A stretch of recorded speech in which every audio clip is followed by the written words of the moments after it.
True TV.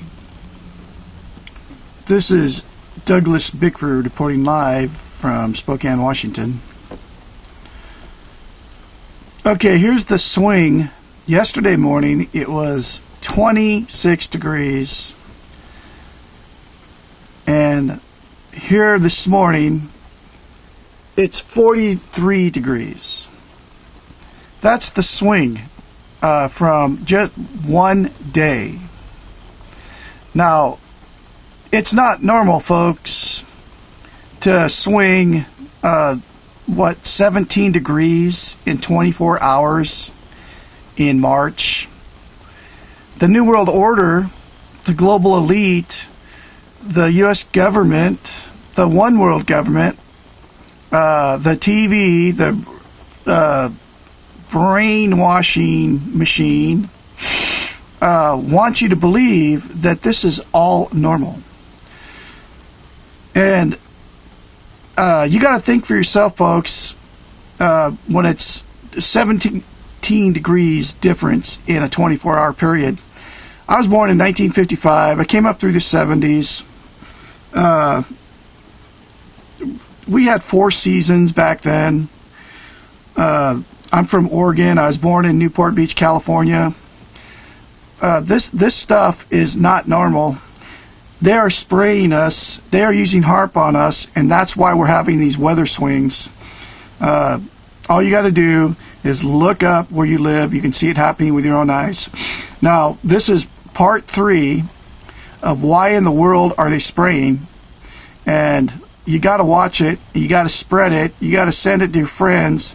You got to get the word out and help True TV expose what is going on in this country. This is Douglas Bickford reporting live from Spokane, Washington on the 20th of March 2013. I'll have more later for you. Please share this video. Thank you. The global studies indicate there will be some impact on precipitation patterns, and obviously there's a lot more opportunity for work in that area.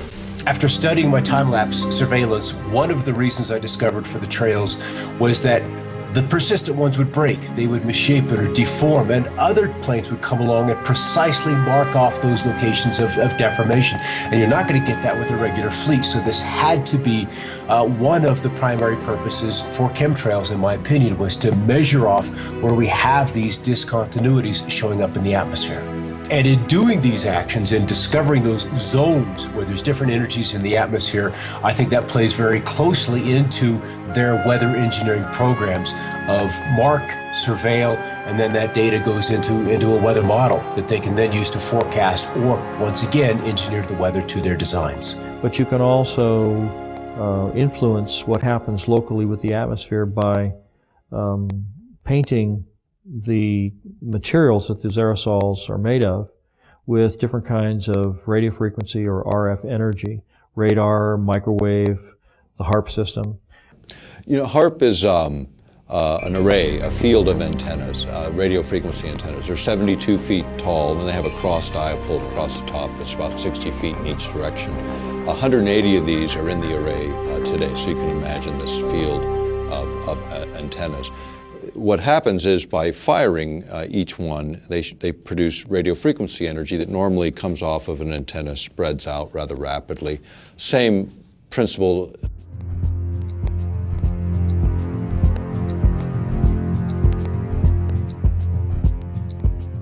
Principles in physics would be like a flashlight shining on a wall. You know, you start with a narrow beam, and by the time you hit the wall, you've got a wide beam. The idea with HAARP is to get it to focus or concentrate that radio frequency energy so it doesn't spread out, so you can hold it tighter together and then manipulate it in very specific ways.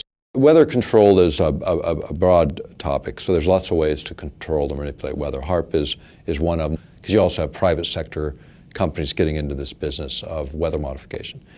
In the case of HAARP, do you need, people always ask me, do you need particulates dispersed in the atmosphere to make more effective? You actually don't. Would it make things more possible? Could you enhance certain effects? Probably so. Could you control energy distributions more efficiently? Probably so, because you're putting in conductors or you're putting in reflectors, you're putting in particulate material. If you've ever experienced a hailstorm and you've picked up one of the hailstones and you slice it open with a razor blade, you'll see that it's layer upon layer upon layer of ice. Now, hail is usually formed where you have a low pressure system where there's a tremendous updraft of air. When the air gets warmed up by the sunlight ahead of the storm, the air rises, it takes the moisture that's in the air up to a higher altitude where it's much colder. The moisture begins to condense into water droplets, but the updraft is so powerful that the water is carried to extreme altitudes where it freezes. And it begins to fall, and as it falls, it starts to be caught up in the updraft again, so it's circulated up into the air again, and so each time it's lofted up into the atmosphere, more of the moisture that is condensing on the outside of this nuclei of ice begins to form another layer, and each time it's caught back in the updraft, it goes up again and it gets another layer of ice. And so if you have a system like HAARP working in conjunction with aerosols, chemtrails that are spraying in the air, you can actually create updrafts that are so powerful that you can have these hailstone circulation patterns going over and over again, where you get hailstones the size of baseballs or even softballs.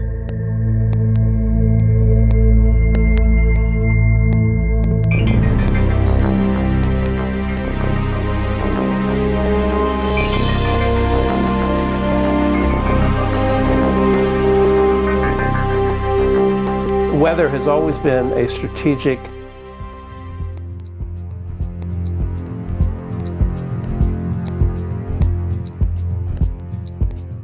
desire to control by the generals, whether it was Napoleon marching towards Moscow, or Hitler in his Russian campaign, or our own Pacific Fleet trying to understand typhoons and use them for our strategic advantage. War and weather are very closely connected.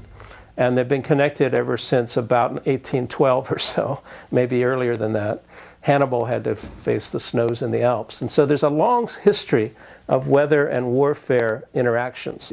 Environmental manipulation is like the ultimate method of covert warfare, because you can literally shut down food production. You can create a situation where the people within a country revolt against their own government, and you're invited in to mop up the mess. The issue of owning the weather by 2025, it's just a military publication. We've quoted it as far back as, I think, 94, 95 even. But you go back to these earlier reports and you look at sort of what was the objective, and the objective is exactly that: control the battlefield environment. Environmental factors give you an absolute advantage. If you can weaken your adversary before you have to fire the first bullet, maybe you even win the war. Whether it's incredibly historic sandstorms when we're invading Iraq, or you want to drought out or flood out a dictator that you're not happy with, or obscure a beach when there's a landing, or if you just want to make money on the futures market. Owning the weather by 2025, using the weather as a force multiplier. And this kind of goes back to what I was saying before about if you can control where a weather system goes and how much or how severe the weather system is, then you can do other things like you may have heard more recently that many of the aircraft that we've been developing are what they call all-weather capable, which means that they can fly in any kind of weather. They can shoot and target the enemy under really nasty weather circumstances. And these are all things that you can use to your advantage if you happen to be controlling the weather also, because you can have a terrible storm front come in and make it difficult, if not impossible, for the enemy to operate on the ground or to fly their aircraft if they don't have aircraft that are as sophisticated as the ones that you have. And so by creating or using the weather as a force multiplier, as the title implies, that you can achieve an advantage over an enemy force that gives you the upper hand. One of the ideals of the Air Force is to have this all-weather Air Force, or to have their pilots coming back safely and using the weather as a salient against the enemy and clearing out their own airports from, say, from ice fogs or from bad weather. And so if the idea here is that if we can fly and they can't, that's a great military advantage. There was also research studies on hurricanes that the scientists were truly curious about the behavior of hurricanes, but their military patrons were very interested in how to steer them or direct them in certain ways, almost as a guided weapon. This jet stream that's moving across, and it shoots 50 miles north and then 75 miles east and then drops back south again and then kind of goes on its way. And they attributed that little dog leg in the jet stream in Alaska to swinging storm systems out of central Texas into central Florida, where they deposit a couple of tornadoes in the middle of Orlando that were like really rare to see in that part of the country. And so people remember that event and they remember that situation. But it'd be a good example of a very small change in Alaska in terms of a jet stream and what kind of a lower 48 effect that would have. And that's again where weather modification, small input in one place can have tremendous change and unexpected outcome in another. You can create weather systems that are so severe they culminate in battlefield denial, where the enemy is not able to use the roads or the bridges or get through the environment because the weather is so severe.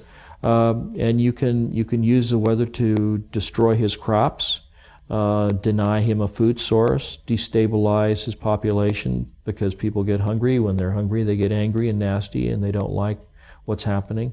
So there are lots of different things that you can do with the materials. It's all how you use them in the environment, how you apply it. One of the biggest concerns of early cloud seeding, weather control activities by the General Electric Corporation came from their lawyers, who thought that the corporation was totally vulnerable to lawsuits, because if they started to make fair or foul weather, the people down below in Massachusetts or downwind of Schenectady could institute massive lawsuits that could put GE out of business. So the first response to weather control from their in-house lawyers was to shut it down, was to give the project to the military and ask them to do it, with the GE lawyers only being the consultants on the project. So they were allowed to suggest and design certain activities, but they weren't allowed to touch anything or throw anything out of the plane. The United States government during the Vietnam War perfected weather modification techniques, and also they perfected releasing toxic chemicals like Agent Orange over many areas to defoliate land, trees, grasslands, and other areas. But this is technology that does come up, and it comes up when you see that the technology is advanced far enough to where the practicality of utilizing it in the battlefield environment and the temptation by administrations. I mean, the best covert war is using the environment itself against your adversary. It was a military moment, and it was actually from pretty recent history. And this was the U.S. military thinking that they might be able to control the monsoon over Vietnam during that conflict. And so only a handful of top-level military advisors and the president were informed that they were going to try to make it rain over the Ho Chi Minh Trail and try to have some military advantage by doing this kind of intervention. When you start talking about manipulating the environment, we have treaties that go back to the mid-70s that forbid this, number one, as weapons of war. So the perfection of weather modification took place, but it became apparent that using weather modification for wartime purposes was not acceptable to the United States government and other nations of the world.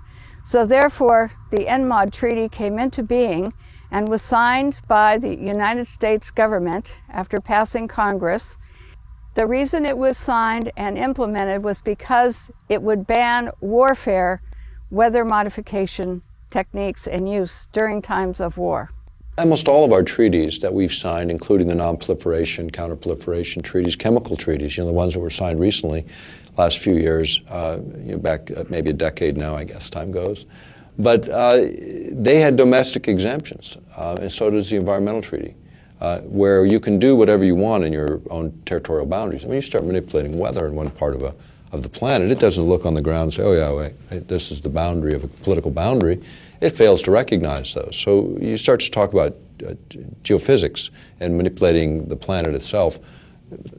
Then it's a question of those kinds of exemptions shouldn't even be allowed. Meteorology and the military have a very long history, as I said, and it goes into the strategic advantage that multiplies your traditional force, that is your armament, into using nature to your advantage as well. they want to create a storm in the southeast, then they'll start engineering out over the North Pacific. That's where the trailies will be, because you want to work out several days ahead of time so you have less input, and you multiply that over a couple of days, you can have a big result in 5 days' time. So small input upstream, big result downstream. And one of the rules is always work with what's coming. Don't try to necessarily work against it. You can kill a storm in place. That's easy to do with HAARP. You just change the polarization, you change the ionization of the atmosphere, and the storm will fall apart.